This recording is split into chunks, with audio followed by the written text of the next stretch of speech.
బీసీల హక్కుల సాధన పేరుతో బీఆర్ఎస్ ఎమ్మెల్సీ కవిత చేస్తున్న హడావిడి హాస్యాస్పదమని state finance corporation chairman Bandru Shobharani విమర్శించారు. బీఆర్ఎస్ 10 ఏళ్ల పాలనలో బీసీలను నిర్లక్ష్యం చేసిన కల్వకుంట్ల కుటుంబాన్ని బీసీలు మర్చిపోలేదన్నారు. దళితుడిని ముఖ్యమంత్రిని చేస్తానని వీరు మోసం చేశారని, బీసీ ఫెడరేషన్లను నిర్వీర్యం చేశారని విమర్శించారు. అందుకు బీఆర్ఎస్ పార్టీ బీసీలకు క్షమాపణలు చెప్పాలని డిమాండ్ చేశారు. అధికారంలో ఉన్నప్పుడు ధర్నా చౌక్ ను ఎత్తివేసి ఇప్పుడు కాంగ్రెస్ ప్రజాప్రభుత్వం పునరుద్ధరించిన ధర్నా చౌక్ వద్ద కవిత ధర్నాకు సిద్ధపడిందని ఎద్దేవా చేశారు. ఢిల్లీ లిక్కర్ కేసుతో దేశంలో తెలంగాణ పరువు తీసి ప్రజల మనోభావాలను కవిత దెబ్బతీస్తుందన్నారు. ఈరోజు బీసీ నినాదం మీద కవిత చేస్తున్నటువంటి ధర్నా, ఏదైతే ఇందిరా పార్క్ దగ్గర వాళ్ళ ధర్నా కార్యక్రమం తలబెట్టారో నిజంగా చాలా హాస్యాస్పదం. ఎందుకనంటే అసలు కవితకి ఏం హక్కు ఉంది బీసీల గురించి మాట్లాడతాను? 10 సంవత్సరాలు మీరు అధికారంలో ఉండి బీసీలకి ఏమైనా న్యాయం చేసిరా మీరు ఆలోచన చేయండి. మేము ఇప్పటికి కూడా అడుగుతా ఉన్నాం, నిజంగా కవితమ్మ గారు నీకు చిత్తశుద్ధి ఉంటే, బీసీల మీద ప్రేమ ఉంటే ఫస్ట్ మీ పార్టీ అధ్యక్షుడిగా బీసీని నియమించండి. మా పార్టీ అధికారంలోకి వస్తే ఒక బీసీని ముఖ్యమంత్రిని చేస్తామని ప్రకటించండి.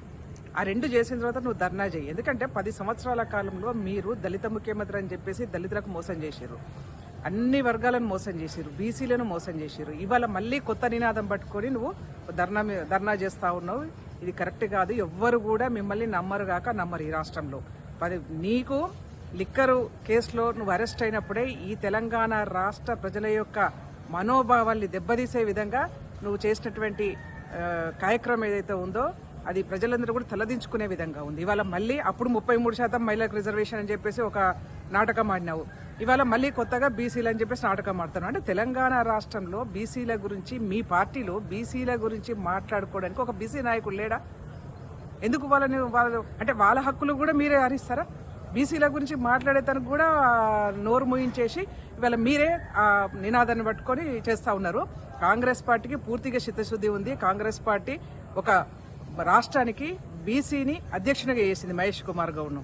ఇవాళ మా పార్టీలో బీసీలకు ఒక పెద్దపీట వేస్తా ఉన్నాం. అంతేగాని మీలాగా కాదు.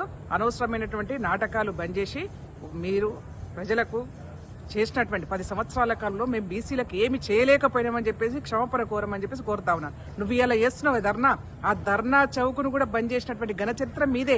ఆ ధర్నా చౌక్ను ప్రజాస్వామిక హక్కుల్ని పూర్తిగా కాలరాసినటువంటి పార్టీ మీది. ఇవాళ నువ్వు కూర్చుంటున్నావే ధర్నా చౌక్, ఎవరు ఓపెన్ చేశారు? అది కాంగ్రెస్ పార్టీ. వాళ్ళ ప్రజాస్వామిక హక్కుల్ని ప్రజాస్వామ్యబద్ధంగా ఎవరైనా అక్కడ ధర్నాలు చేసుకోదలుచుకుంటే చేసుకోవచ్చు అని చెప్పేసి మొట్టమొదటిసారిగా అధికారంలోకి రాగానే ఫస్ట్ అక్కడ ధర్నా చౌక్ను ఓపెన్ చేశాము, ఫ్రీగా వదిలేసాం. ఇవాళ దాన్ని కూడా బంద్ చేసినటువంటి ఘన చరిత్ర మీది కదా. అందుకనే ఎట్లాగో మీరు ఆయన అసెంబ్లీకి రాడు, ప్రజల్లోకి రాడు, ప్రతిపక్షంలో ఉండి ఫామ్ హౌస్ లో ఉంటా అని చెప్పేసి స్పష్టంగా చెప్తా ఉన్నారు. నిన్నగాక మొన్న మీ అన్న కూడా చెప్పినాడు, మేము ప్రజలు తీర్పు ఇవ్వలేదు కాబట్టి మేము ఫామ్ హౌస్ కే పరిమితమే అని చెప్పి మాట్లాడినారు. కాబట్టి ఇప్పటికైనా వాలంటరీ రిటైర్మెంట్ గా మీ నాన్న తీసేసి మీరే ఒక బీసీ అధ్యక్షును, తెలంగాణ రాష్ట్ర సమితికి బీసీ అధ్యక్షుని నియమించాలని చెప్పేసి సూచనిస్తా ఉన్నాం.